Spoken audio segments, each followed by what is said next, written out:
Fala galera, estamos chegando para mais uma live. Hoje, live de número 68, né? Hoje é dia 2 de dezembro de 2012, já está quase acabando o ano, né?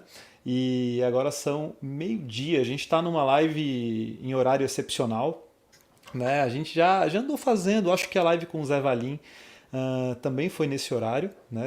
Para quem assistiu. Muitas vezes a gente traz convidados que estão do outro lado do mundo. É o caso hoje com o Oren, né? Ele é criador, ele é CEO também da RavenDB e ele está em Israel, né? Ele está, eu acho que umas quatro horas de diferença em termos de fuso horário. E a gente vai bater um papo hoje então em inglês, né? Então vai ser legal até para a gente variar um pouco. Eu estou tentando trazer até pessoas que falam espanhol também, se tiverem sugestões, podem mandar para a gente. E vamos começar então. Queria agradecer também a HostGator, que é a nossa apoiadora aqui do canal. Então você está pensando em tirar aquela ideia do papel e finalmente colocar no ar, né? Clica aqui no link da descrição que você vai descobrir todos os serviços de hospedagem que a HostGator tem e ainda vai ganhar um desconto super especial. Deixa eu dar boa tarde para quem está aí. José Ayrton está desde cedo aí, Thiago, Daniel. Pessoal, muito boa tarde, bom dia, boa tarde, né? Para quem tá em horário de almoço com a gente. Depois deixa no chat se vocês conseguem me ouvir bem, me ver bem, né? Para quem está chegando também, mesmo que não esteja assistindo a gente ao vivo, esteja assistindo depois, não deixe, na verdade, de se inscrever no canal, ativar as notificações, porque a gente está lançando muita coisa nova, né? Tem uma série nova sobre REST, né? REST APIs, então não deixe de conferir. Vamos mudar um pouquinho para o inglês então. Let's switch to English. So, Oren, Hello. nice to meet you. Thank you for being here. It's a great pleasure to have uh, you, which created RavenDB to talk to us, talk to our audience. So, how are you? Thanks a lot for coming. Sure, thank you. I'm very happy to be here. Great, great. So I'd like to start with your career Mhm. because I like to understand how you started in computer science. Which languages have you experienced in these years? Your projects, your challenges, and so on. So talk a little about it In for terms, those who doesn't know you. yeah, I think that in terms of the history in programming language, I think that the first thing that I can actually say that I programmed was in a logo. If you remember, there was this, Little turtle. yeah, turtle and Yeah, triangle and go left, go right, and do yeah, drawing. After that, I'm trying to think if it was Basic or Pascal. yeah, Then Visual Basic, C++, a lot of VBScript, ASP Classic, which is at the time you had a server side server language, which was VBScript, and the client side, which was JavaScript yeah, or JScript. That's important. yeah. And just so to the people who aren't familiar with what I'm talking about, that was 1999, a time where you could pay off your mortgage in a year if you were an HTML programmer. Great. In the United States. Yeah. Yeah. Or if you could pay it in a month if you're an HTML programmer. And again, I'm feeling old just saying that because I guess that there are actually developers now who weren't born in 1999, Yeah. which is odd to say at the very least. But I moved from C++ to C Sharp around 2001 or so. I mostly stuck around on C Sharp and CLR. I had projects in Python, in Go, C++, whole bunch of other stuff. My default language would be C Sharp, but I have done a lot of stuff with plenty of languages. The interesting from my perspective is that I spent 2001 to 2005 in prison. Yeah.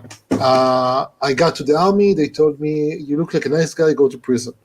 I said, I don't want to go to prison. They said, okay, you have two options. You can go to prison, you can go to prison. Apparently, going to prison, on the one hand, means being behind bars, and the other hand was you get the keys to the bars. So I was a prison guard, and eventually I became a prison commander, and it turns out that at some point I was the commander of a small prison.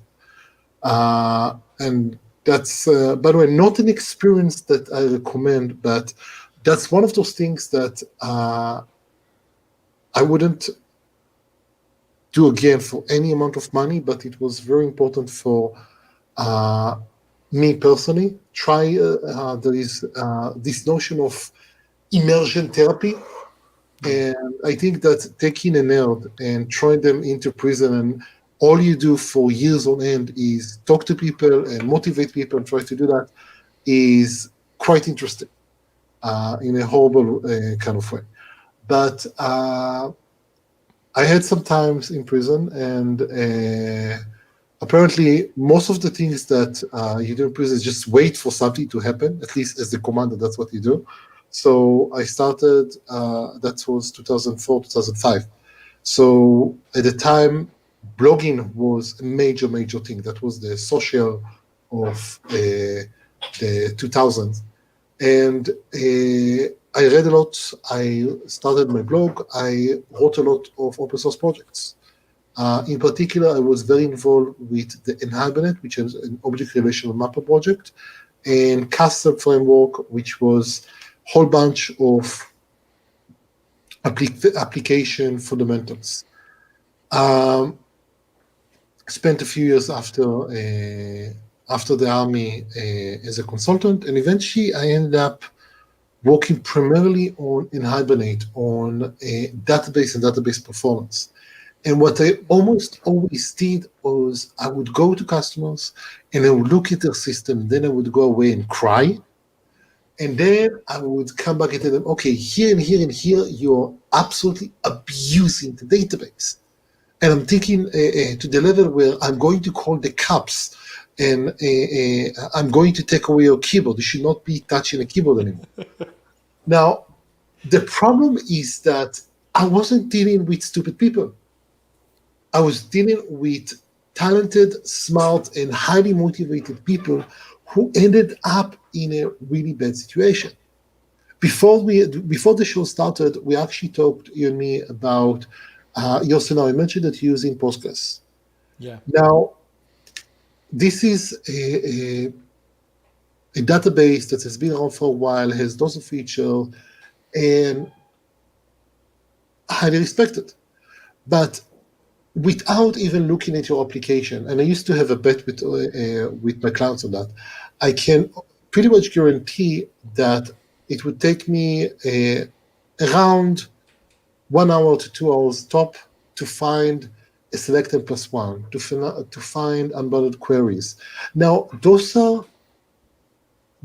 not, you have a SQL injection. Those are not the kind of trouble that we're talking about, not negligence. But those are the kind of trouble that I'm writing the application and I'm looking at really complex, non-trivial stuff. Now, can you tell me what is the business model of the applications you're working on? Are we talking about online shop, healthcare, something like that? Yeah, I work in educational and financial applications, so process like credit card transactions and so on. Okay, so let's talk. So the core entity in your domain would be what? A student, a school? Yeah, schools, universities, students, tuitions, Okay, and let's take a student as a great example. As a student, I want to go to the website and see how much I paid this year, how much I owe, how much the scholarship covers, a whole bunch of other stuff like that.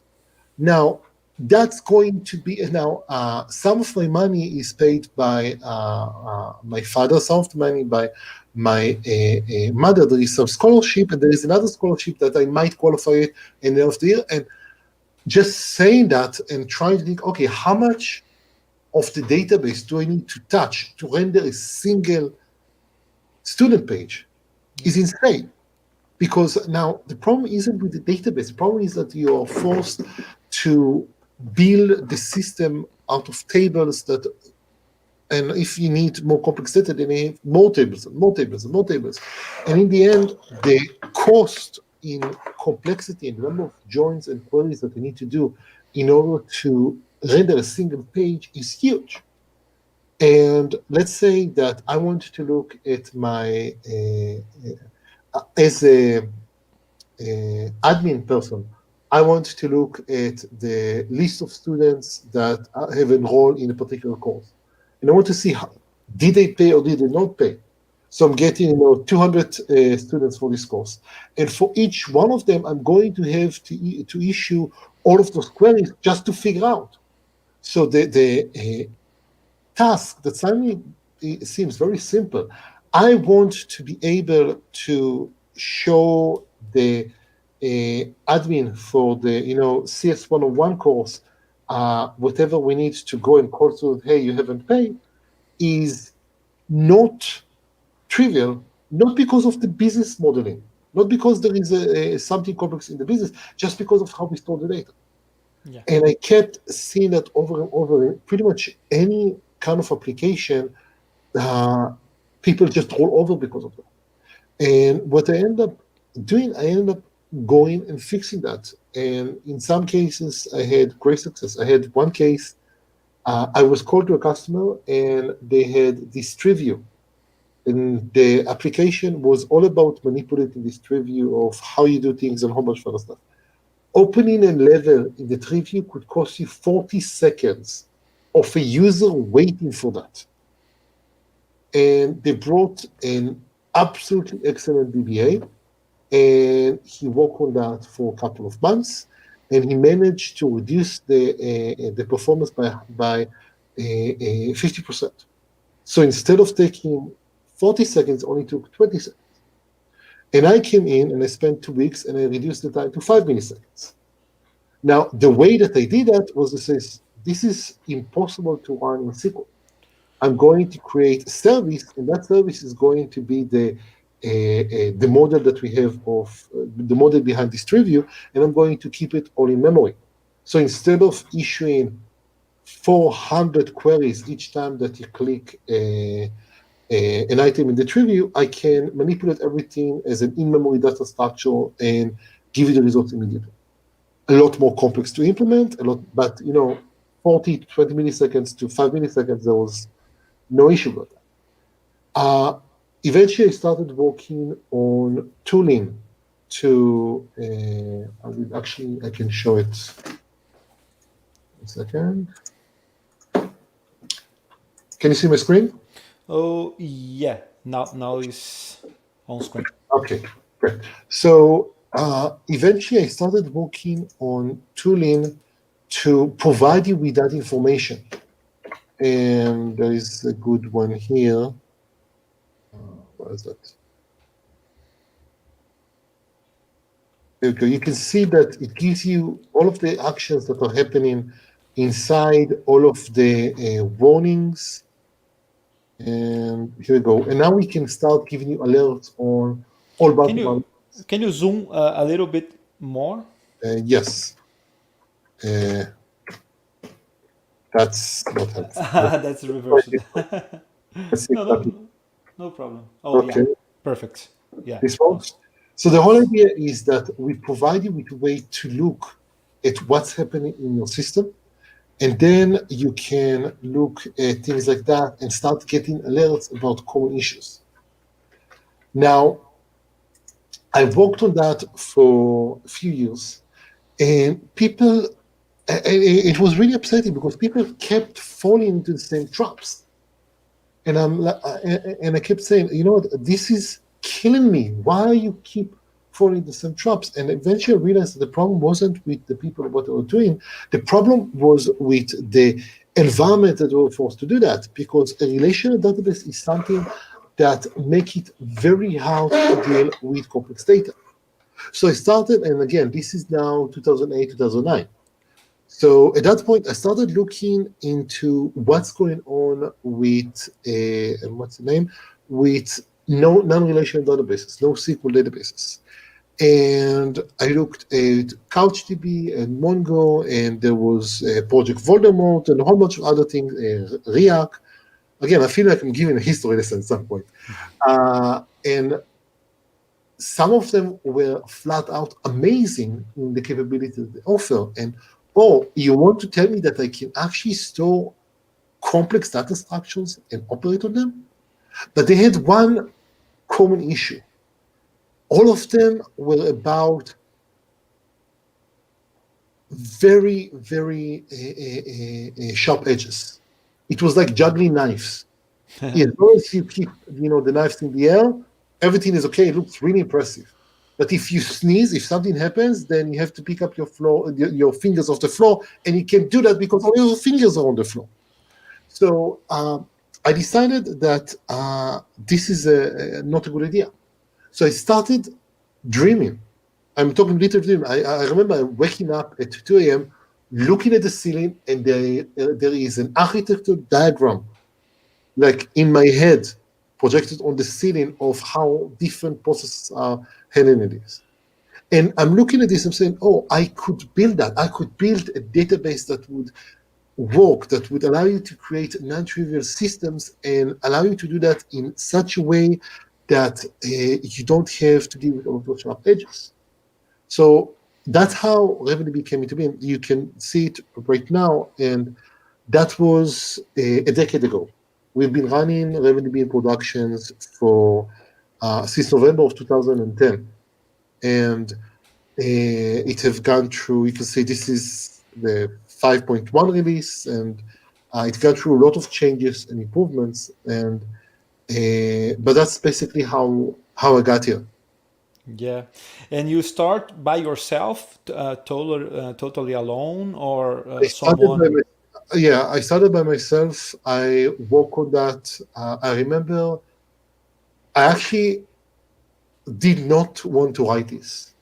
Writing a database is hard. It's complex. It takes a lot of time. And what I decided to do, I decided that, you know what? I'm just going to write the design just to get it out of my head because, that's too much time, too much effort. And then I kept thinking about that. Oh, if I did that, that would be better. And if I do this would be awesome and stuff like that. And eventually I sat down and said, okay, let's spend a weekend hacking on this. And then it was 3 months later, and I realized that this was what paid the bills, just so you understand. I was spending 3 to 5 hours a day on this, and then I would spend 18 hours on this. Yeah. Now, if you do the math, you realize that this is anything between negative sleep to 2 hours of sleep a night, yeah. Which doesn't quite work on the long term. I remember that at one point I went to the store and got 4 liters of iced coffee.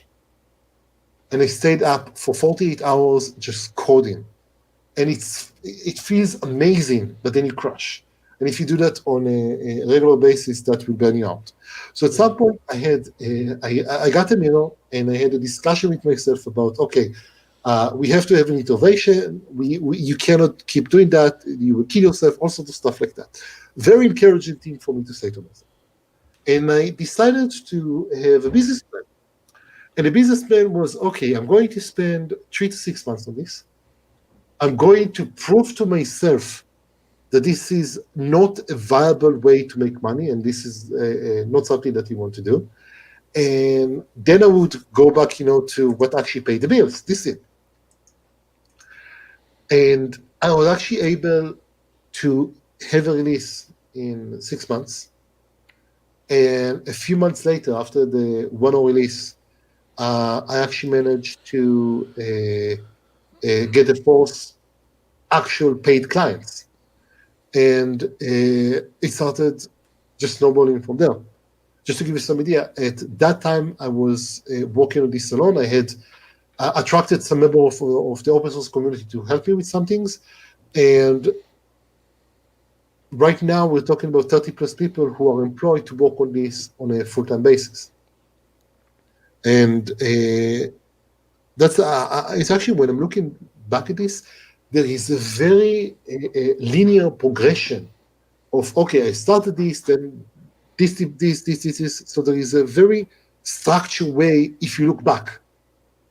If I'm thinking about how I thought about this when I'm looking forward, there is no linear path at all. There is fog of war, and I don't know what's going on with it work and stuff like that. But it ended up being something that consumed most of my time, and I'm really, really happy about this and how it works.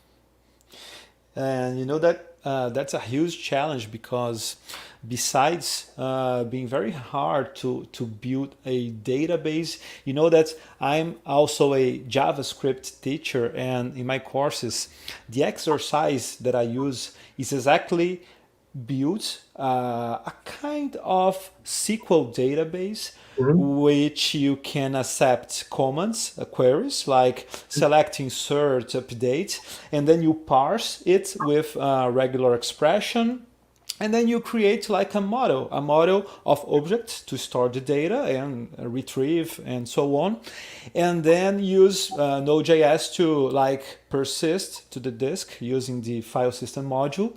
And then just with this exercise, I was able to realize how hard it might be to write a actual database, a real database, because you have many connections at the same time accessing the same data, and also how you open the files without corrupting everything. So congratulations on write a database, and also to be viable in terms of business is hard too, because the market, I think that you have many options, many choices, open sources, and also commercial databases. And to enter with a new product, I believe that it's very hard, no? Yeah. I'm looking back at my blog post because you mentioned something that I think is really, really interesting. I'm trying to find this is, so to the people who are looking at this, I have a series of blog posts that, here we go, that walk you through building of a database. And they walk you from here, where you start, and I'm showing that. Let's see if there is a chat. I have a private chat. I'm not sure if you can put it for everyone to see, the link I sent. I can see. We start, and this is a series of blog posts that start from this. This is my data model, which is a text file. Yeah. And then we talk about how you can work with that, and how this is actually a database if you think about it. And then we work and do things more and more complex, to the point where we build an actual database and the consideration that you have here. I also have this thing. This is not done, but this is a project I have. This is a book, and that is right now about 400 pages of walking you through building a low-level storage engine. And the idea here is that a lot of people think that databases are magic. And honestly, most databases have one trick, and this is the B+ tree. And if you understand how B+ tree works, you understand about 60-70% how database work. And just to give you some idea, let's look here. I'm going to, this is RavenDB. This is the data that we have in the Northwind database. And you can see that the data that they have here is actually stored as JSON documents. Yeah. Now, there are a lot of other features that I'm not going to talk right now, but look at here. I have this thing. I'm going to do this. Sorry. And there we go. That's the thing that I'm looking for. So databases slash no twins.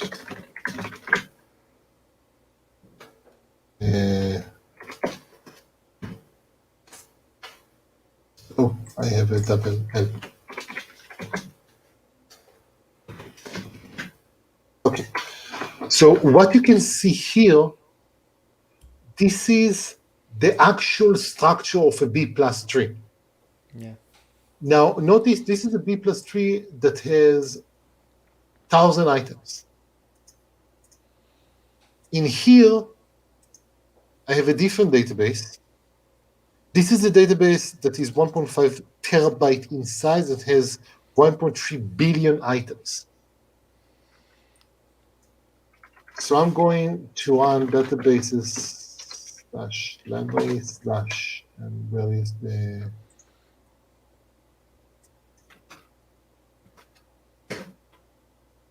Now, notice something really, really interesting.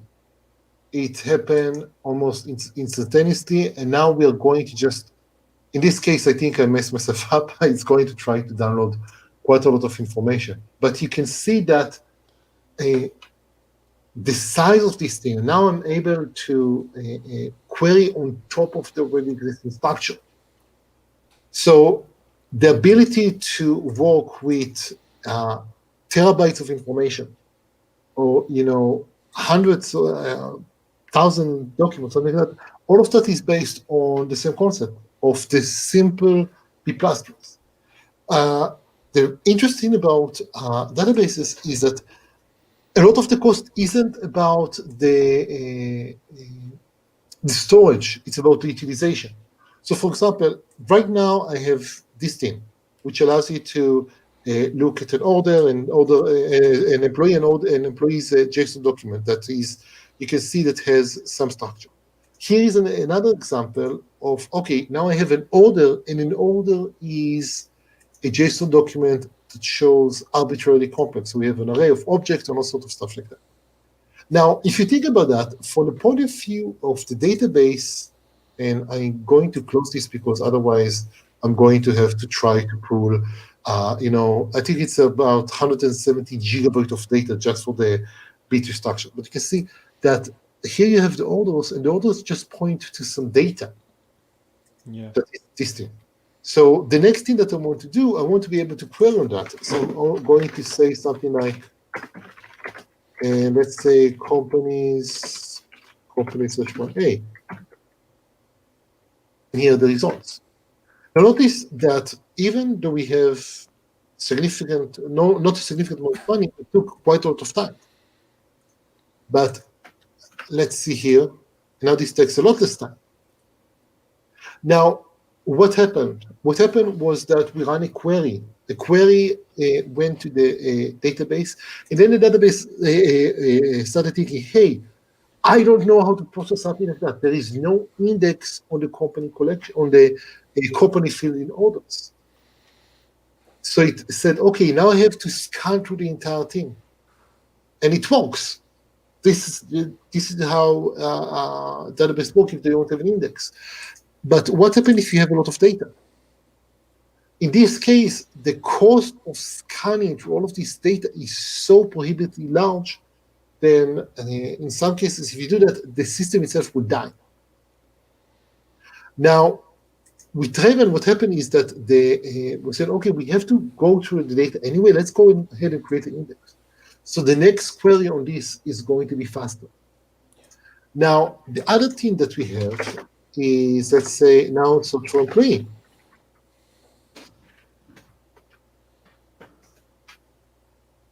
Employees. Notice that the query is much faster now. Now I have two indexes on this, one by company, one by company and employee. So what happened is that, and this is one of the things that I really love about RavenDB, we added. By the way, notice that we now have just one of them. So what actually happens? The more queries you push to RavenDB, the more information it has about your actual scenarios. The idea is that the more queries, the more information we have, the more we're able to optimize. Now, consider PostgreSQL. And if you run a query and it doesn't have an index, it's going to generate a table scan, index scan, those sort of things, which can be very expensive. The next one, just as expensive. It's on the developers and the DBA to optimize things. RavenDB takes a very different approach. It's going to say, oh, you know what? I don't want to do that. I want you to just focus on running your queries. I will make sure that you get the appropriate set of indexes. And the more indexes you have, the more queries you make, the more we are able to tailor the index specifically to what you need.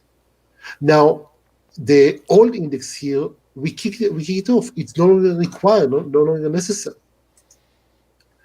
Now, we can also see here that let's see a slightly smarter query. So now, let's see if I'm looking here, you can see that we have product name.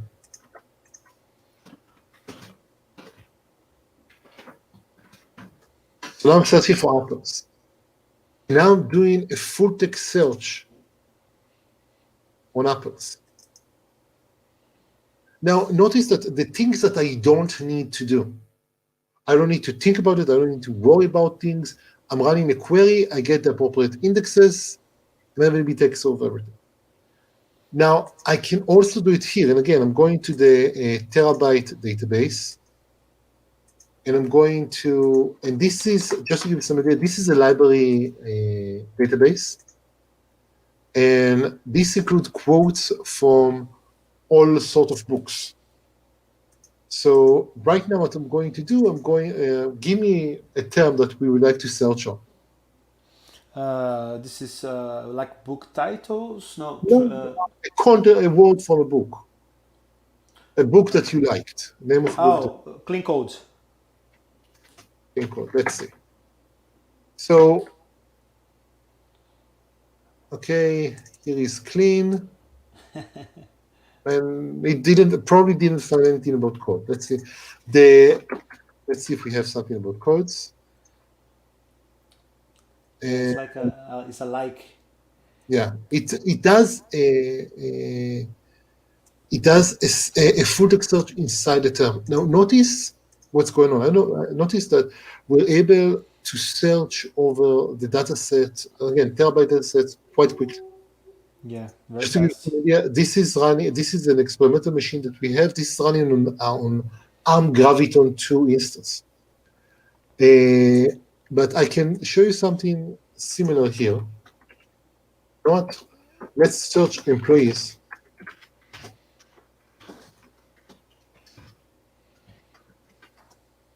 And apparently there is some French here. But I have to search for that, and it's hard. I can ask it.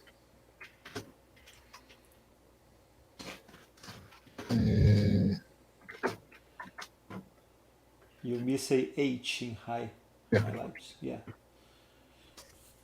Now it will just pop it out.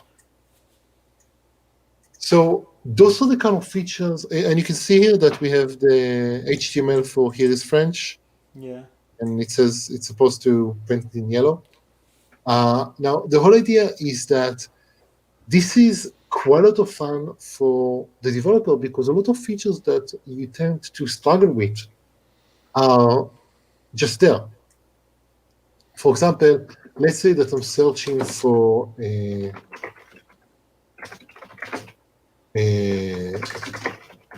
let's search. Sorry, first name is Nessa. Now, what happens if I search for this? Yeah.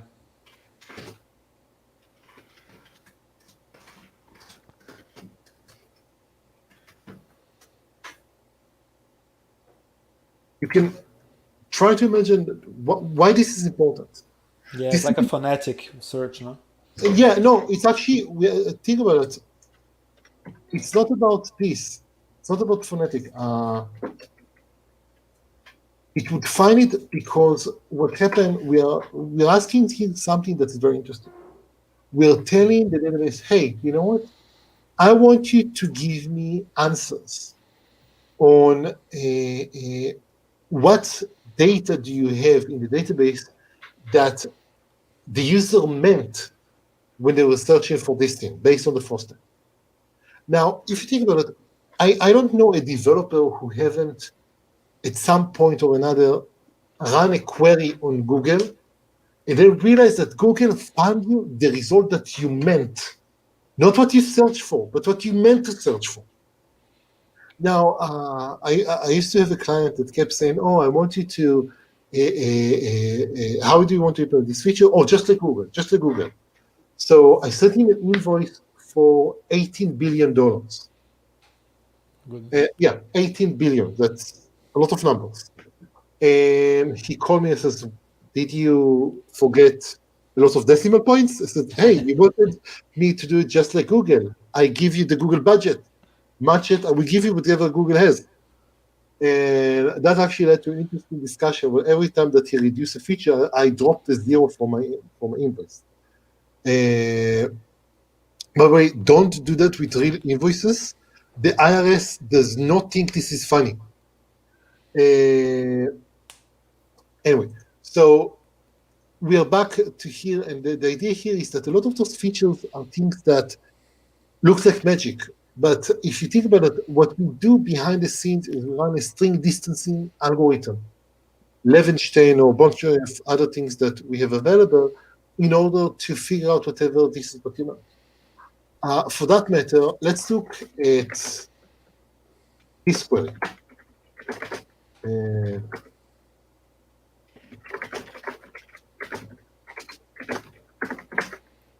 Notice, by the way, that I'm running queries that look like. Is this better? Do you want me to increase the size? Yeah. So notice that I'm running queries that look like SQL, even though this is a NoSQL database. The whole idea is that we already have this really nice way of thinking about data. We don't want to. We don't want to rebuild it. We don't want to do anything else.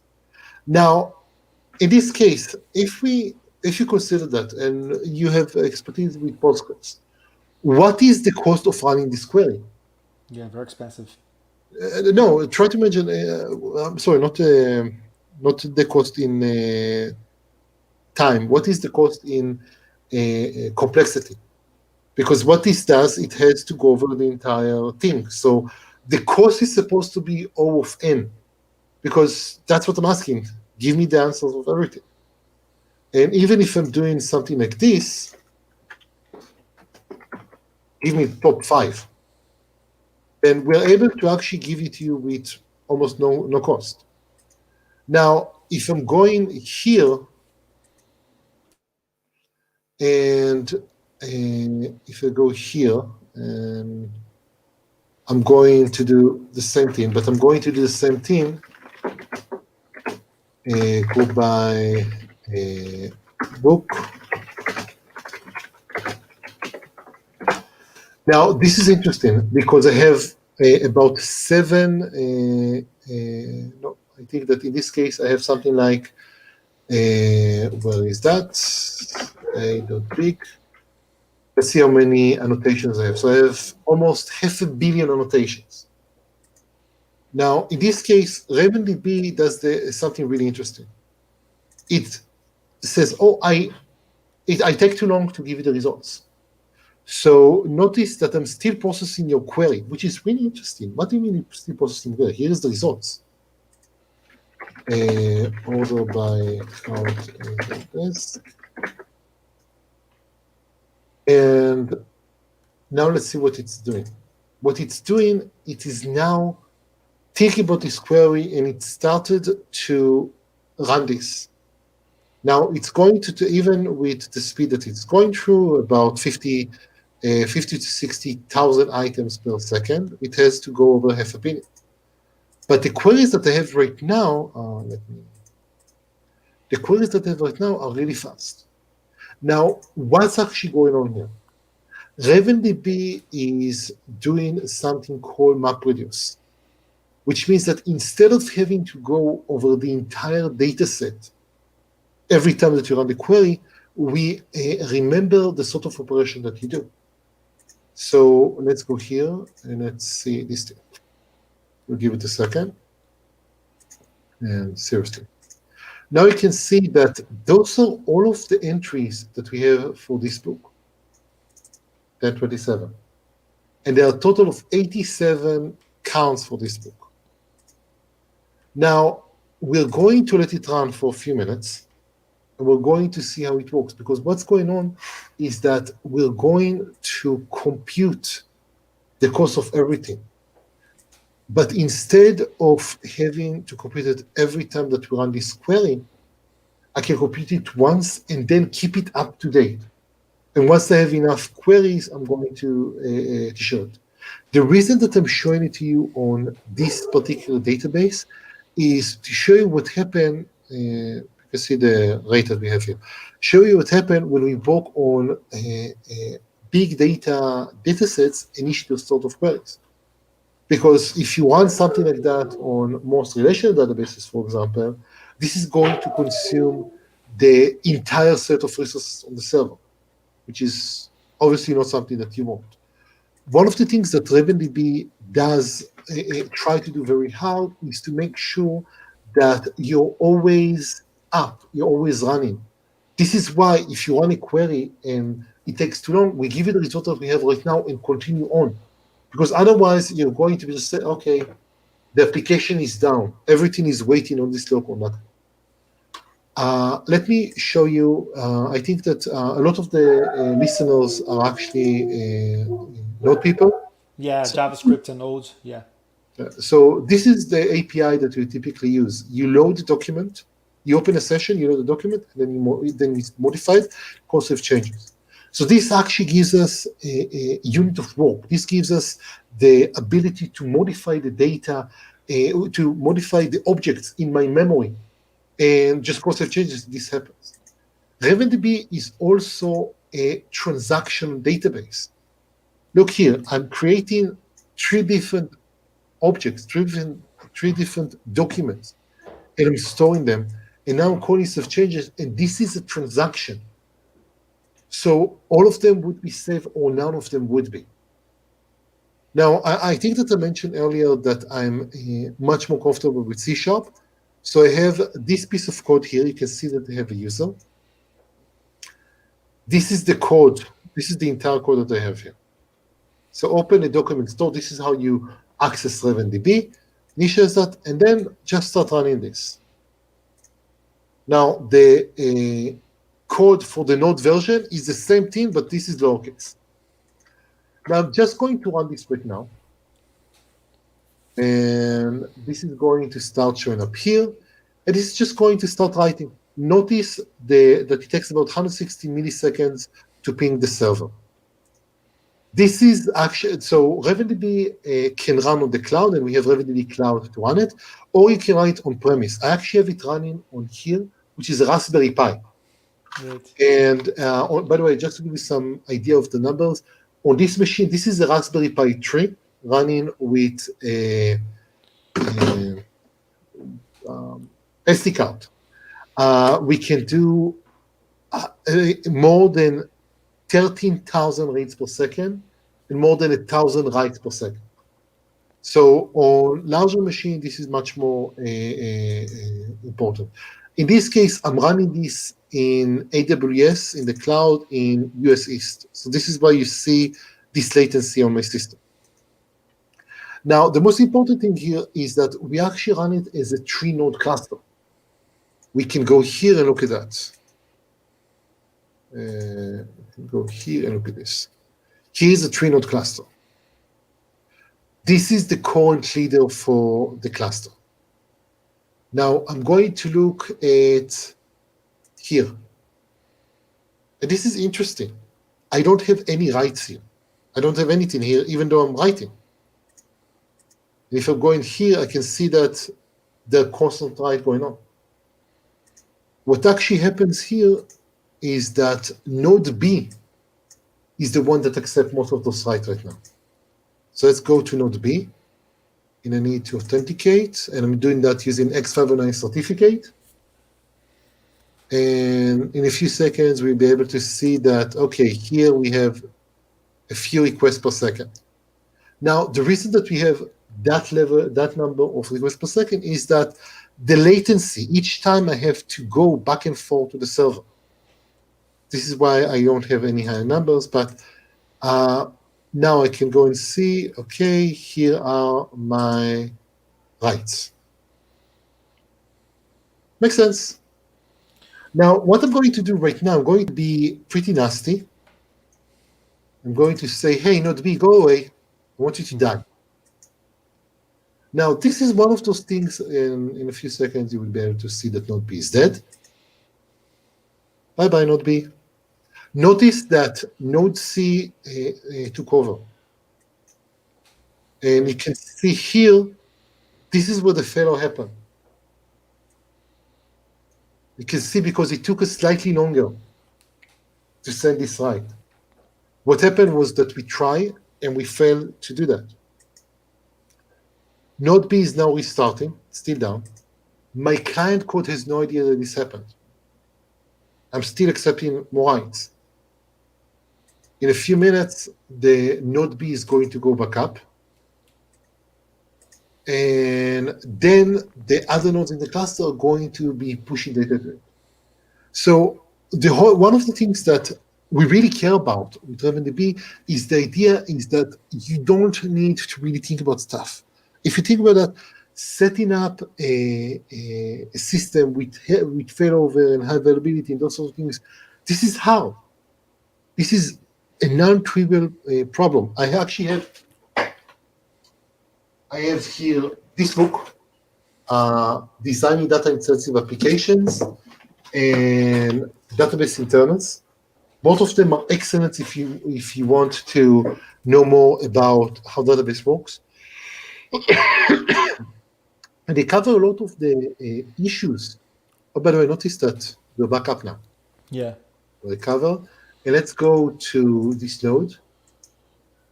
You can see that all of the writes that we missed are here. In terms of the API that you have, you don't really have to think about it in terms of, I want to make a query. Go and make a query. Make things happen. Everything is meant to be easy and achievable. Now, a lot of that comes from the fact that we don't assume that we have a full-time babysitter for the database. We assume that, I want you to run and build your system and just don't think about it. And let me show you a bunch more of other cool stuff that you can do. I mentioned that we have automatic indexes that we can run. But in addition to that, you can also, where is this, I think? Now, this is an index that you can run right on your own. Now, this uses the C# link syntax, but you're a JavaScript developer, so you can write it in JavaScript. You can do things like this. And here is you running a MapReduce index on the system, doing all sorts of interesting things. Now, I have here somewhere a JavaScript example that is more interesting, I think. I don't remember where it's at. All of them are in C#, I think here. But then we have features like this. So you can create spatial queries and run geographical queries on the system. Now, this is interesting, but let's do something even more interesting. Right now, I have this data, first name and last name. I don't like that. Let me just do a small fix-up first. I'm going to enable revisions on the employees. And then I'm going to go and do this.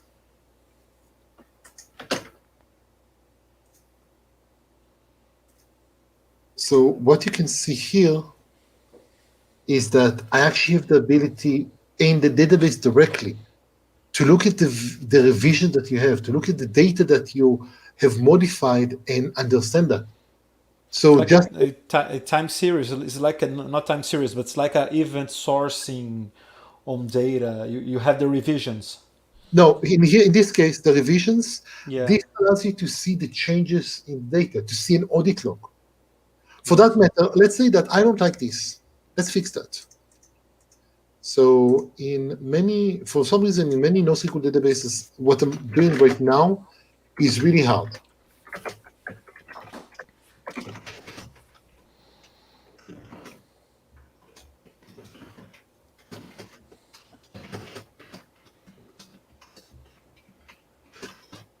If you haven't noticed, this is actually JavaScript.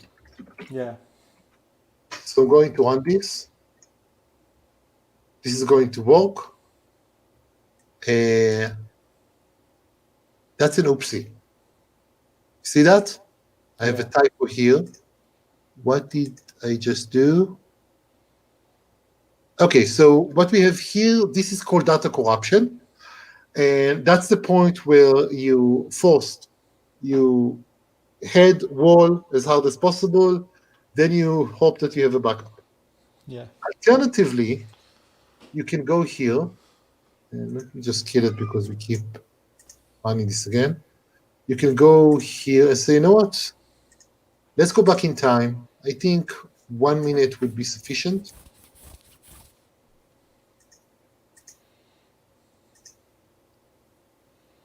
And you're done. Now, the reason that I mentioned this feature is that this is a feature that if you don't have something like that, you have to do transaction law rollbacks, which is like you need a PhD in DB as a DBA in order to understand how to do that. Or you have to do a restore from backup. There was a case, there was an outage for GitHub where they have a 43 seconds of messed up data. They had to restore from backup. They were down for 25 hours. Or, you could just say, go back, and things happen. Now, I mentioned earlier that RavenDB gives you the ability to store arbitrarily complex data as JSON. But this is not just this. Here you have an attachment. And say hello to Anne, which apparently does not want to open. 1 second.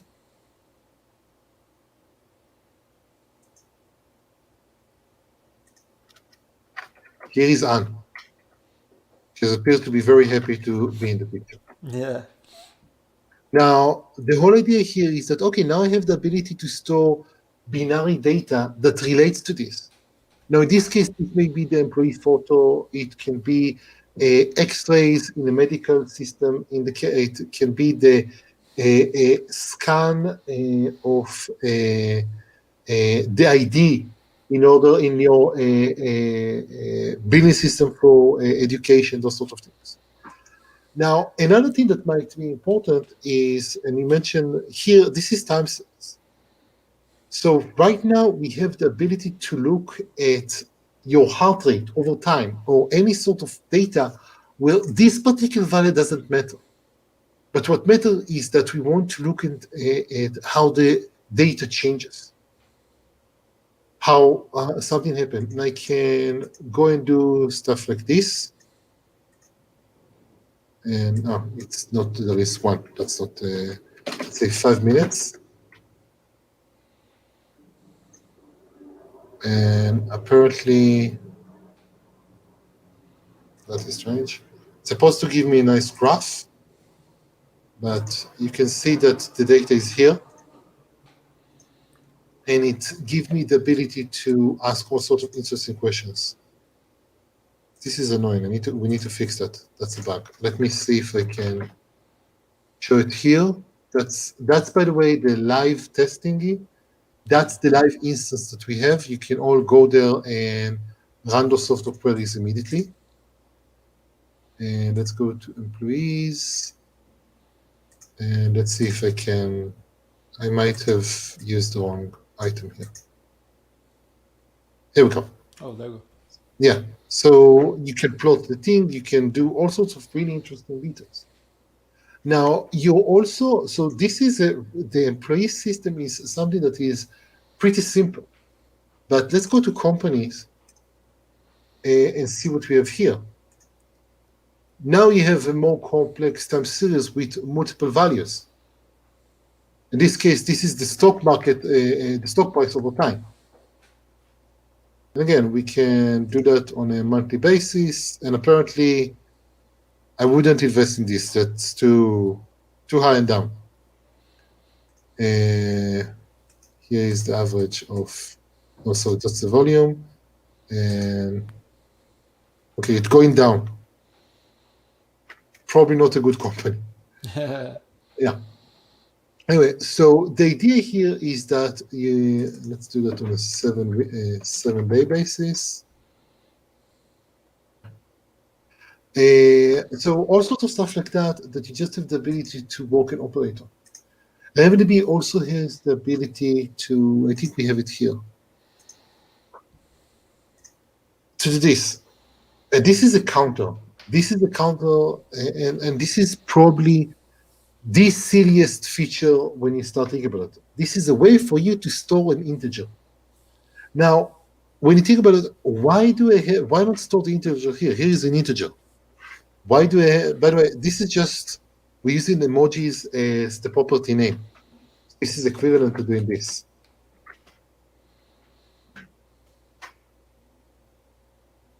The first time that I actually successfully did that, because this is valid JSON, Yeah. that was very, very funny. I have a few images where the document ID is a heart, a scroll, those sort of things. But anyway, so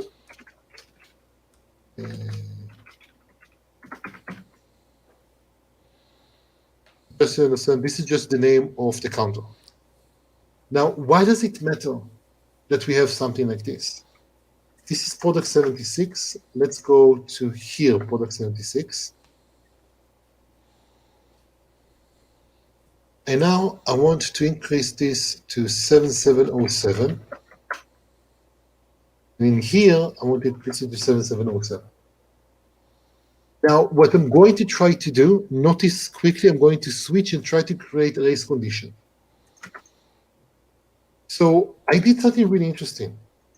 I modified the same property, the same value on two different documents, two different nodes at the same time.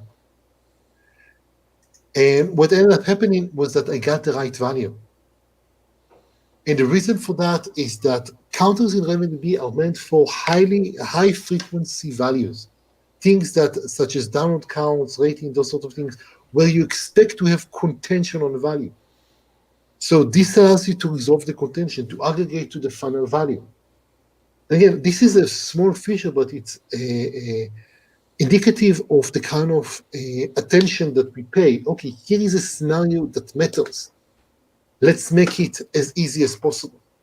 For that matter, try to imagine probably the most basic feature ever. I want to show a page list of items. Let's see if I have a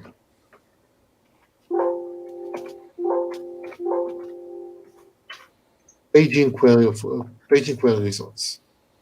Now, in most cases, what you would need to do, you do this, but then if you want to get the count of the results, you have to do a separate query to the server. If you think about it, this is actually insane, because the cost of going to the server for my machine to go to this server is 160 milliseconds.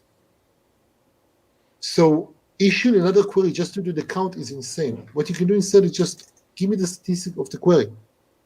Same call to the database, same cost, but you get the total results. Make sense? Yeah, makes a lot of sense. And you are oriented to collections. Each collection is like a array of elements, of objects. And do you have a kind of schema, or totally schemaless? You can do things totally schemaless. In your code, you can decide, no, I want to ensure that only those things are appropriate. But in most cases, and especially because you're working with Node, with JavaScript, there is a seamlessness here to how you work. Because in a relational database, one of the key issues is how do you handle the impedance mismatch? How do you work from how do you work from, okay, I have this object in memory, now I have to persist it to database. With Raven, this is the same thing. Now, Raven isn't the only document database around. We have Couchbase, Mongo, there's a whole bunch of them. What Raven brings to the table is the notion that you don't really have to think about all of those sort of things. Or you want to modify your data, run a Python script. You want to run a Python script. Oh, there is a problem, roll back, do the sort of things that just happen. With the more that you use the data, the more we're actually able to handle that. There's actually also, what is that? In here. There's also quite a few additional features that we haven't touched. But I want to focus, for example, you can distribute RavenDB in all sorts of interesting topologies between data centers. And this, for example, this is an interesting one. Let's say that you have a whole bunch of clients that are running on the edge. For example, you may have and again, I have this because I plug this to the wall and it monitors all sorts of things in my house or in the car. And you may have hundreds of thousands of those. And they need to pull and push data from a known location. So you can actually configure one node or one part of the cluster to serve as a hub, and then you can specify. Let's just do it like this. Wrong. Let me add a new hub. And now you can start. Oh, I want to share some of this data. I want to allow upload of some of this data. Those sort of things. So that gives you a lot of freedom in how you design things. You can push data from a RavenDB to another RavenDB instance to a relational database. And the thing that I think I'm most proud of is this feature.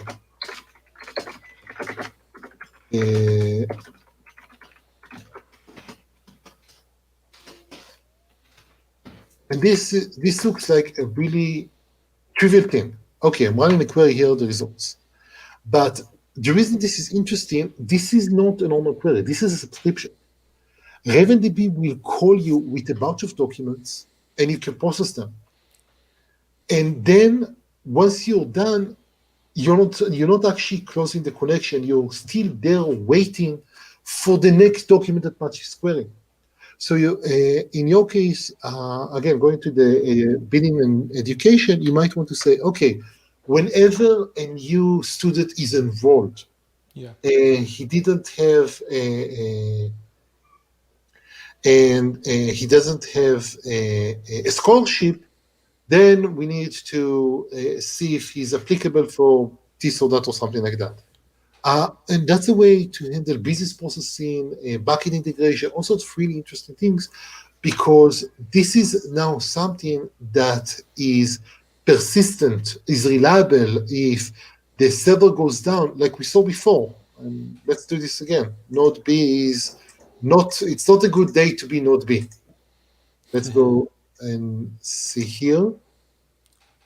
Node B is going to go down in a few seconds. And let's say that I have a connection to that. And by the way, notice that it used to be on node A, and now it's on B. Let's,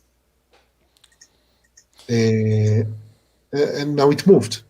Each node has the entire data. Yeah. They are like replicated physically. Yeah, you could define it like this. In this case, yeah, I'm on node B, sorry, which I just took down. In this case, you can see that node that this database actually resides on all three of the nodes. Yeah. I can also do this. I just want one copy of that. Notice how these things change. I can say, oh no, make it happen. Now I'm pushing data from this. Look at this. Once we are up, we are reshuffling the responsibilities here. So and in general, you run each node in a different machine, in a different availability zone. How you exactly, distribute? exactly. So in this case, we are running RavenDB in 3 different availability zones as in 3 different machines. So this is a shared native architecture, which is meant to run with a maximum availability. You can also run RavenDB in another mode, which is in a geo-distributed environment. And let me, I think this is here.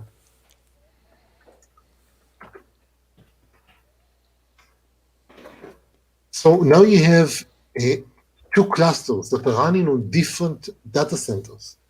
And you can set up replication between them. So a write here would also show up here, but a failover is bounded to the same cluster. And this is a great idea if you're running in a global distributed environment. And again, the whole thing is meant to be just something that you do. And you don't really think about it because, okay, let me go and define application and done. Other interesting features that I think deserve a mention. Oh, I want to run an encrypted database. And I want to run on all of the nodes. And this is it. Now I have an encrypted database which has Ekchacha poly 20 poly 1305, which is a really nice encryption algorithm, 256-bit security. If you're using this to store a medical record, a PCI, all sorts of stuff like that, things are just going to work for you. Because the GDPR, here in Brazil we have the Yeah. LGPD, which is a kind of GDPR, and those kind of information must be encrypted or protected. Yeah. Nice. Yeah, there's actually an interesting wrinkle here. Sometimes you want to protect data from yourself. Yeah. What do you mean by that? I don't want to be able to know what your data is, even though I'm the one storing that. I actually have a blog post about that. And this is a way of doing that. I'm explaining how to do this here, but the whole idea, I will send a link to the chat. And the whole idea with this is that you effectively create a key from the user passport, but you don't remember the key. So only when the user is logged in do you have access to this key, and then when you don't have that, then I don't know how to handle that because I don't have the root of the password. And there's also other interesting things that you can play with, which are a lot of fun to work with. Yeah. Let me ask you a very basic question. How you relate to collections like employee and company? You have like a foreigner key? No, just do that. So in the let's look here. So I have this right now. Oh, okay. You have a code. Yeah. Yeah, but this is actually interesting. Let's look at this. From orders, well, what they did. Companies equal. Okay, now let's say that I want to render data. What am I going to have to do now? I have to go and say, oh, let's pull employee 6, employee 4, employee 1, employee 3. So instead of making one query to the database, I have to make 5. 5 is 1, 2, 3, 4, and then this one, which is insane if you think about it. Instead, I can do this. I can tell RavenDB, hey, I'm going to know the employees. Here they are. One shot to the database. If I'm looking at the data, then this is how I do that. I'm asking include the line product. So now when I'm looking at the related product, there is no additional query to the database. So the model stays the same. And this is actually really important, because if you're trying to do stuff like that in a relational database, the typical way to do that is using join. But joins leads to quotation products. Quotation products leads to your database exploding.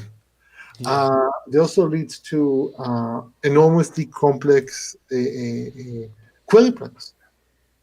But because we have something like this, we don't even need that. Now, let's look at this. Let's say that I don't actually need all of that. I just want to be able to do let's go.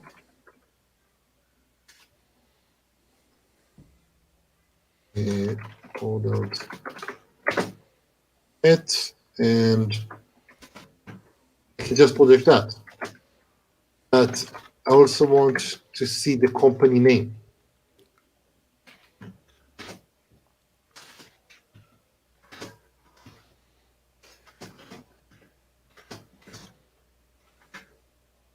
Okay, here it is.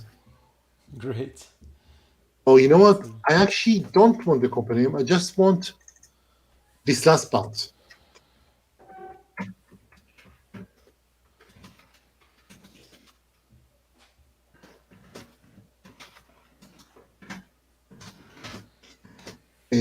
C dot.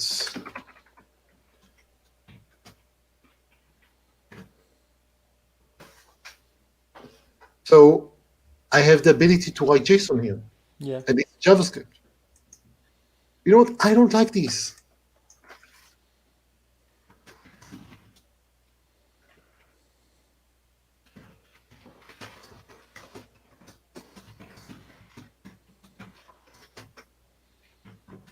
Oh, great.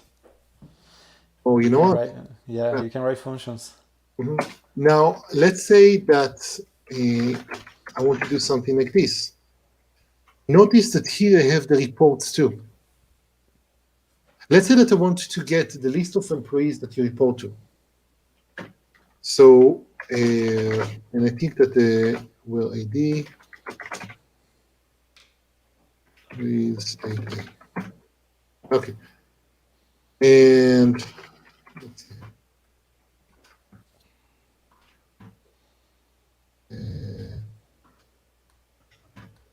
Here we go. This one reports to Anne, this one reports to 5 reports to 2 reports to normal.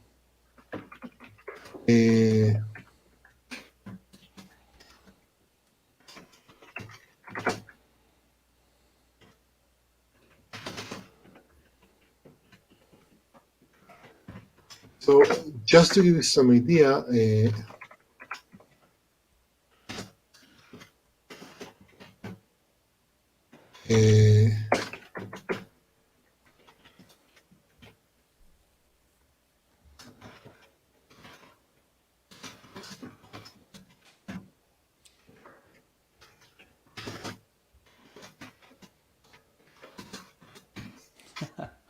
Amazing. oh yes, you know what happened? I forgot to return the names. Yeah, you do not return. There you go. But you know what? That's a lot of code to write. Let's do it like this.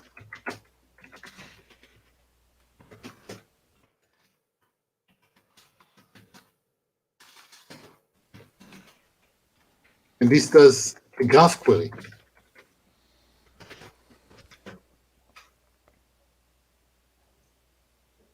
So here's my hierarchy. We've been working on RavenDB for a lot of time. Yeah. And it actually got quite a lot of features.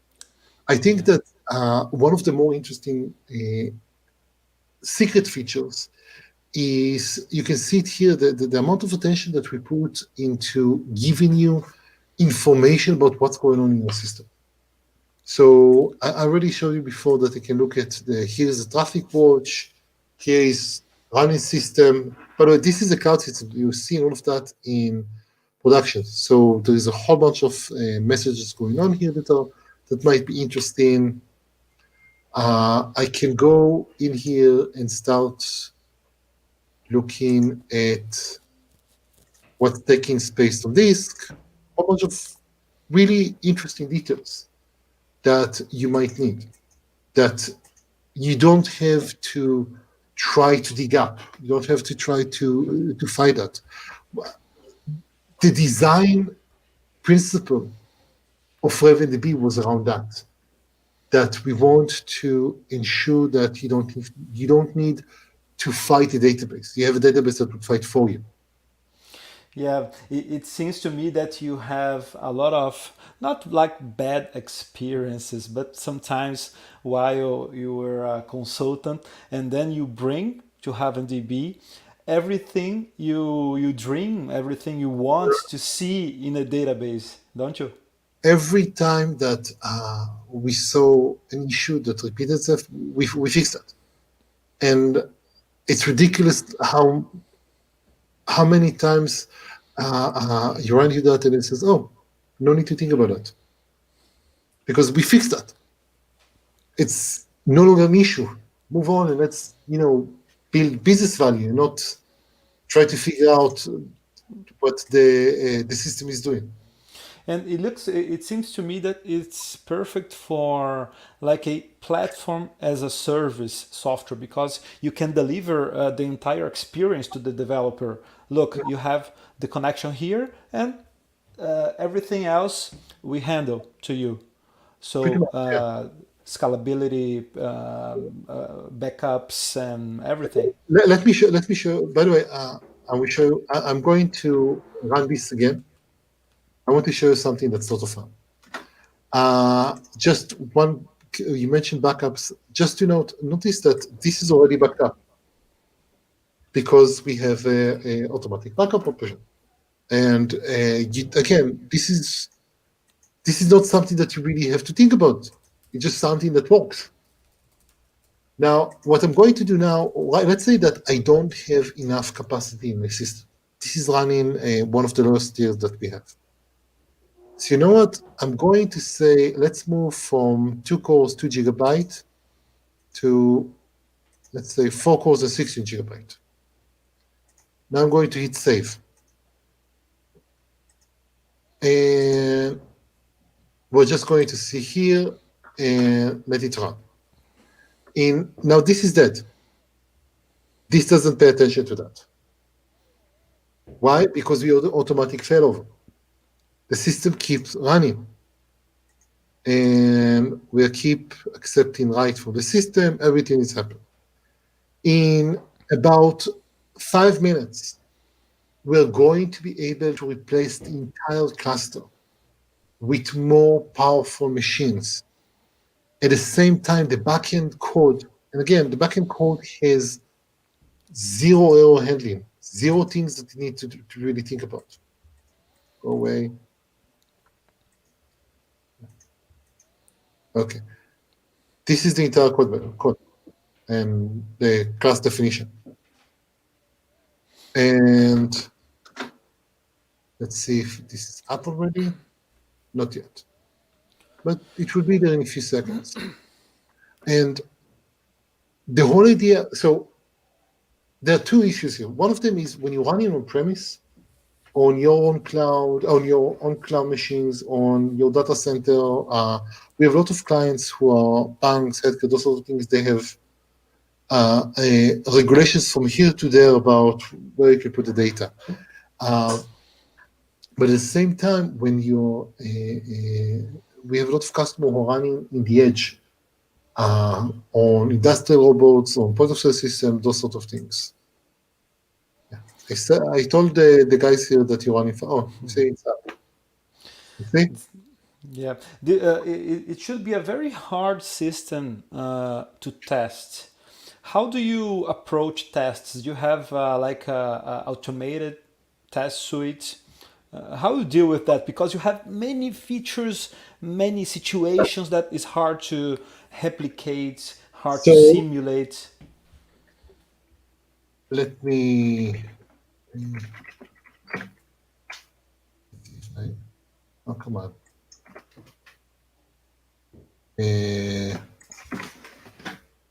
second. Okay, I'm not seeing that. Maybe it's here somewhere. RavenDB has an embedded mode. That is meant specifically. Oh, two packages? No, not here. I will find it later when I send the link. But basically, RavenDB has a mode in which you can run embedded. So the API that you would use is basically, okay, I'm going to start give me a document store, and it spins out a dedicated instance for you that you can use to run your test. It's running in memory, doesn't do any sort of work doesn't require you to do any complicating, no setup, no Docker instances, nothing like that.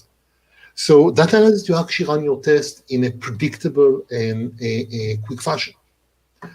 At the same time, it also means that you don't really have to consider that. Because, okay, I'm running and every time I'm running a test, I'm starting from a known state and running quickly. If you're asking about how we test RavenDB itself, which we have, I think, upward of 10,000 tests or something like that, and they take hours to run, and they test everything from, okay, right now I have a cluster, and I'm going to kill some parts of the cluster while the system is running, and I have writes going on everything, but there's no issue. The system, oh, here you go. Now we are running this on the other node. And again, I love that I'm doing that, and I don't know if you have any idea how scary it is to do live demo on real code when one of the things that you're doing, okay, let's introduce actual fails into the system. Yeah. Yeah, but so far we're good. Yeah.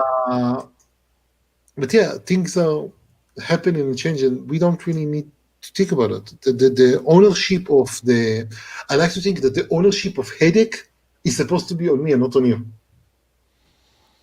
Yeah, because you end up addressing the main pains, the main frustrations, like scale, which is really hard to database, including multi-master. I don't know if you Yeah, support. this is a multi-master system. Yeah, this is a multi-master.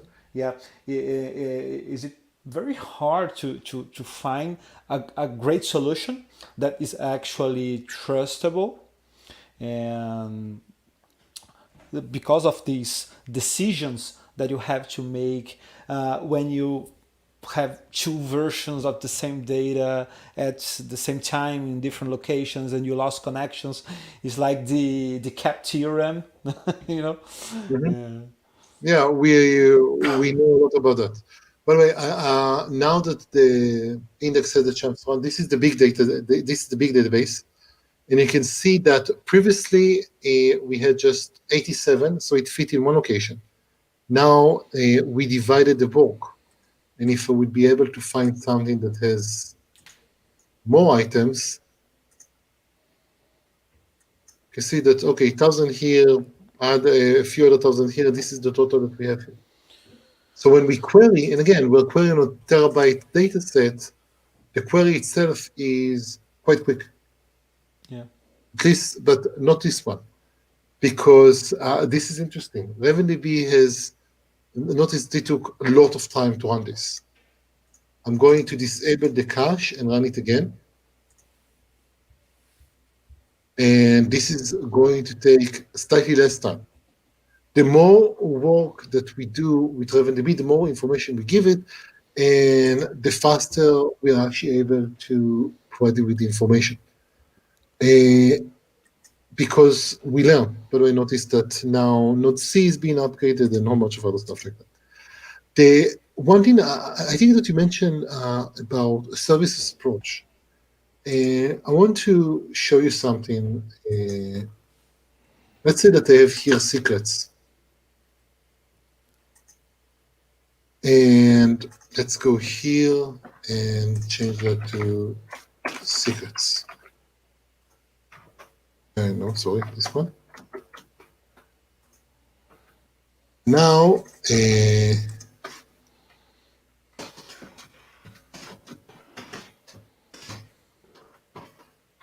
so now I'm writing to this encrypted database. And let's say that I need to share data between my instances, between my environments. But I can't show you my whole data. This is secret. So I can do things like this. I can set up an ETL process from one database to another.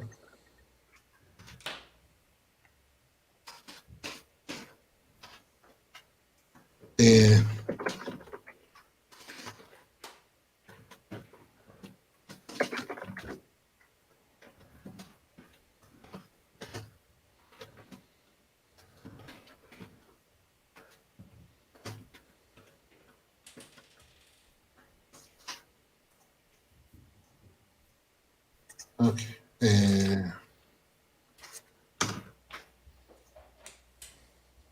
So what I've just done, I set up an ETL process from the user's collection on this location to the agent collections here. And I can transform, modify the data. Now, the reason this matters is that you don't really need to think about data flow in a multi-server system.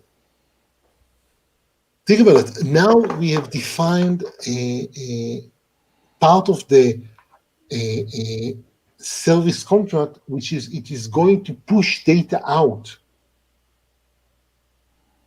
And that is a very powerful system for you to use. Yeah,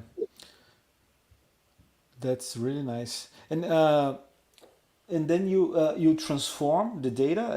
It Yeah. was James Bond, and now it's just James because you cut out. I transform it. I can also do things here such as load data from a related document, pull split. Yeah. Yeah, That's perfect. quite a lot of things that I can do in order to facilitate those sort of behavior.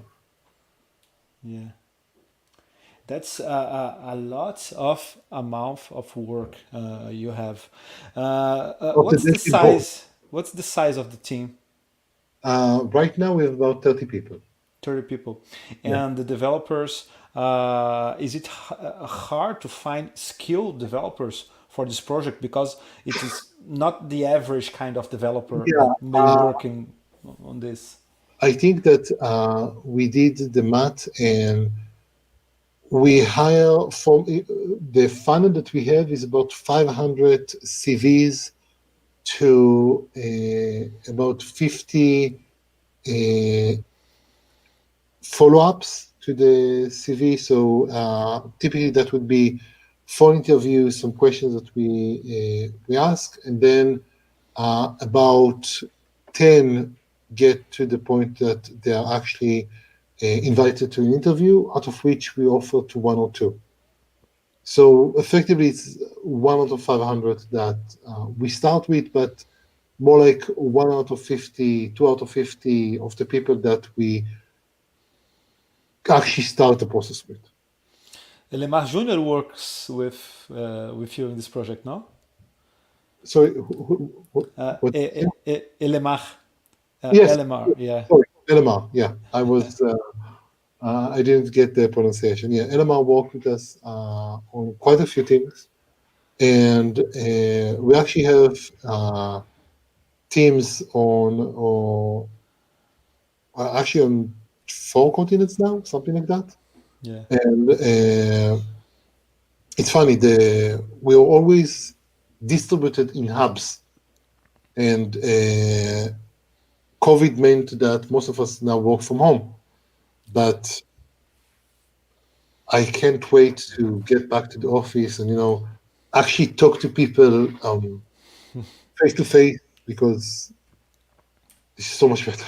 The headquarter of RavenDB is in Israel. Yeah, we have the headquarters in Israel. We do development in Poland and Argentina as well right now, and other people are located elsewhere. And tell me a secret. The UX of your front end Mhm. is amazing. The color combination, the usability in general. This is how, how you got to this approach. You have like experts in UX in the team. We run a user study at some point, Yeah. and we basically ask them, okay, go and look at all of the like I think we took like 5 to 10 common tasks, and we gave them our UI with no comment whatsoever. And basically, we watched them and saw how they were interacting with the system. And then we had the UX people sit with the uh, graphical artists and present some concepts, and this is how you do it, this is how you behave, things of this nature. And we drop it down to the level of, okay, now we know how we're doing. And then it basically says, okay, you work with Photoshop up until now. This is the point where I leave the room and you make all of the decisions about the UI without me talking about anyone about it. Because I want to give you some idea about this is what I think, this is how you build UI on the web.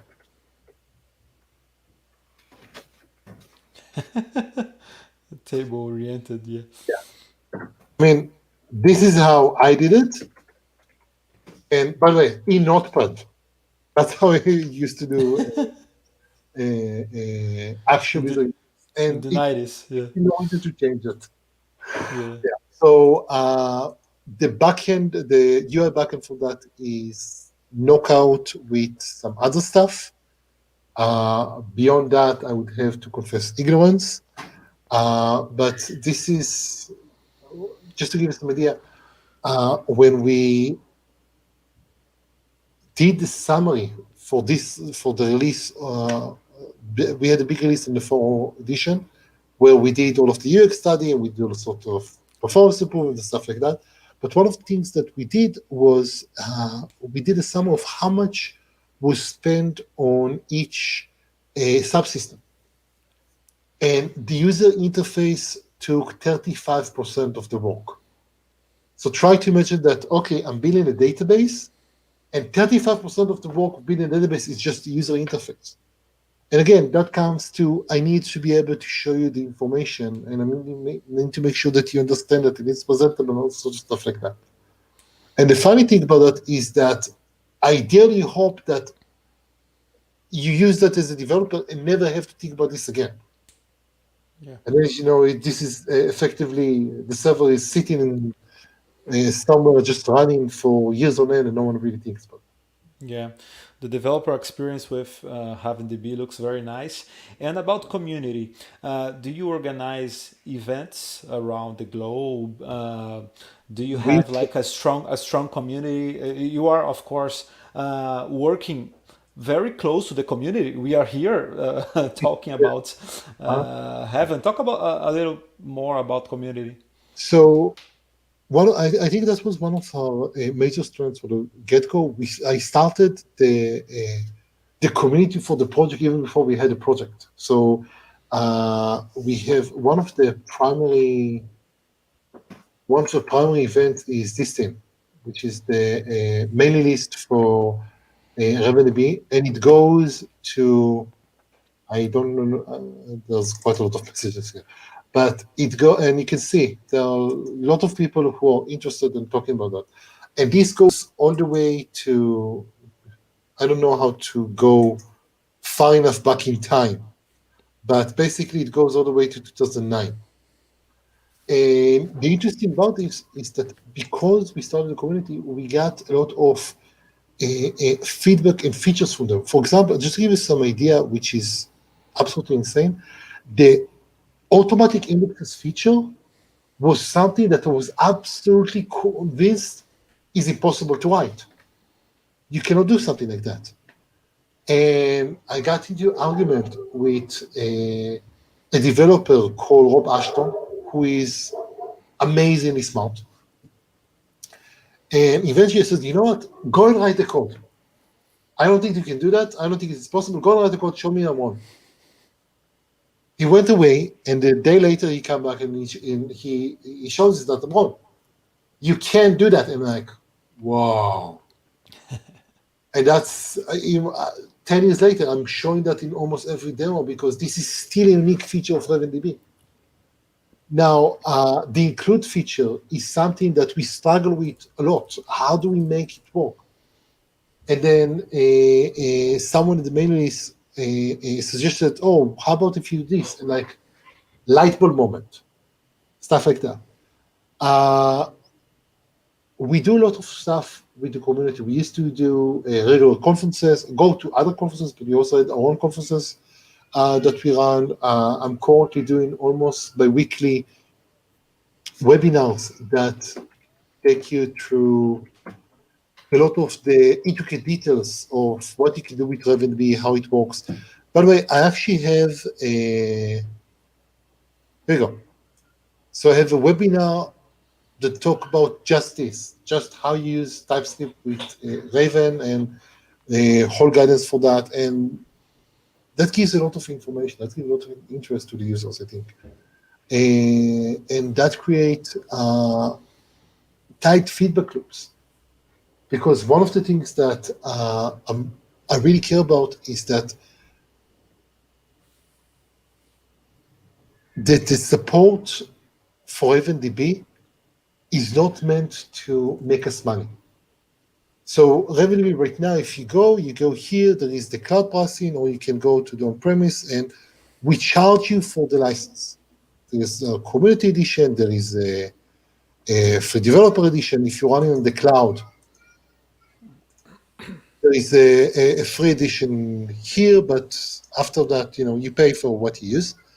But the whole reason that we work in this manner is that I don't want to have to make money out of support, because if you make money out of support, this creates this perverse incentive that I need to make the system require your support. Otherwise, you won't pay me. I won't have money to eat. So we consider RavenDB to be it is an open source project. All of the code is available here. If you want to understand how things are working, then decades of my code is here. But the whole idea is that we want to make money out of an awesome product. So support for me is something that we have to provide, but this is a cost center. This is something that if every time that we have a support incident, I want to figure out why this is the case. Why did it get to the point where I have to do a support? Let's fix the root issue. And You can see here is an issue. The swap size is very low. I'm sorry, the dog is crazy in the back. But the swap size is very low. I have other issues where, you're running on slow I/O. So let's fix that. Let's make sure that you don't need to think about it, to worry about this. And we will give you an alert so you don't have to investigate. There's a lot of stuff that we do in order to just, if there is an error that we can't fix, I'm going to make sure that everything still works. I want to make sure that we bring it up to your attention so you can do something about that. And that's again, I don't want to deal with support. Support means getting up at 2 a.m. for someone. And we don't need that. No, you're right. And for those who want to, I don't know, download or even use RavenDB on clouds, you just go to the website and how you do? Go to RavenDB.net/download. You can get the download here. You can get the in here. Go to the free developer license. Yeah. If you go, this is if you want to run it locally. You can run it in. You can go to cloud.ravendb.net. You get a free instance. You don't need to provide a credit card. You don't need to do anything. You can also run a.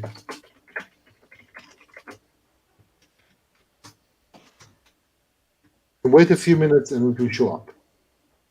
Oh, great. Yeah. Again, the whole idea is let's make it as easy as possible. Yeah, it looks very easy to use. And one last question regarding the regions, the continents, the countries. Which country is the one you have most users or the stronger community? Is USA? Uh, Yeah. I have a lot of people in Brazil. I have lots of people in Europe and the States. Quite a few in Australia, New Zealand.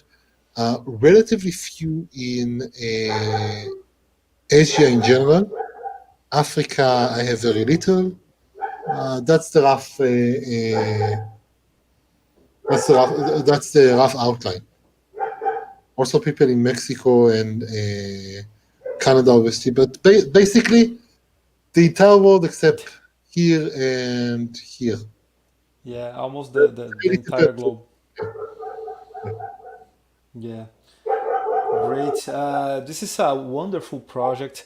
I'm not very experienced with, of course, I use a lot SQL database, but I know CouchDB, MongoDB, Neo4j, a lot of other databases, and you look very solid and with a great dev experience, which is really important. And you remove the pain and the frustration of many operations that you would have to configure by yourself, and instead the system provides it like seamlessly. And Oren, your last considerations for our audience. I'd like to thank you so much for being here with us today. This Thank you is very much. like a master class on Yeah, RavenDB. somehow I ended up talking for almost 2 hours. And Yeah, I don't know how that happened. great. Oren, I'd like to thank you. This is amazing, and I will leave the links here in the video description for those who want to uh, uh, read your articles on the blog that I think that is very important, because this is a computer science lesson. When you have this kind of challenge to write a database, you use data structures like B trees that you mentioned it earlier, and you discover the magic of computer science. Then you are, I feel that we are really programming, not just creating forms and entering data. We are programming Yeah, hard. I want to leave you with one last thought. Yeah. B plus 3 was first introduced to the computer science literature in 1971. At that time, it was called the ubiquitous B tree. So even in 1971, everyone knew about it and used that.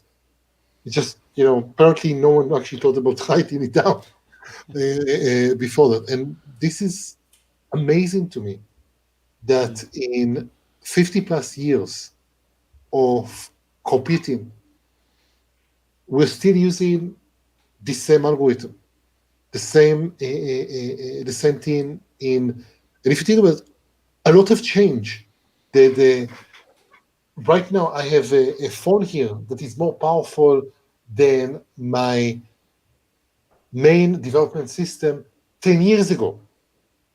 And actually, if it's funny, if you have a modern iPhone, you're more likely to have a more powerful machine for your phone than your development system, period, right now.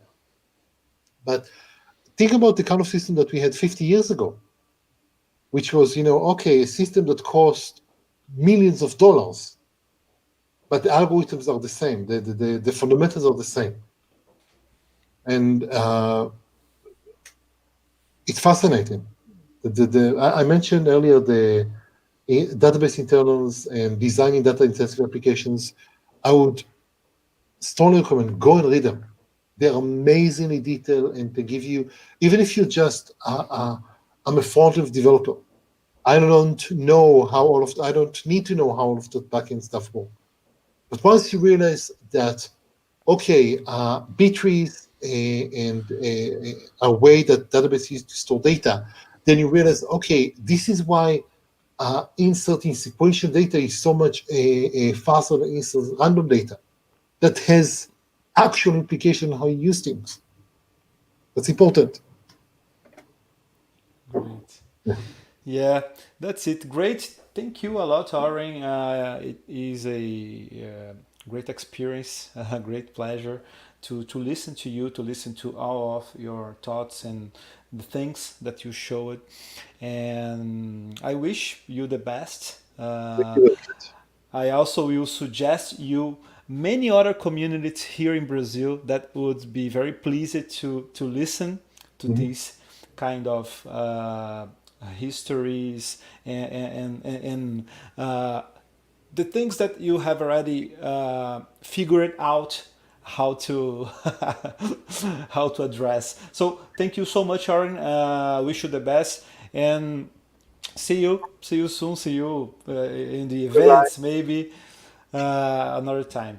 Thank you so much. Pessoal, muito obrigado. A gente se vê numa próxima live e até a próxima. Valeu, galera!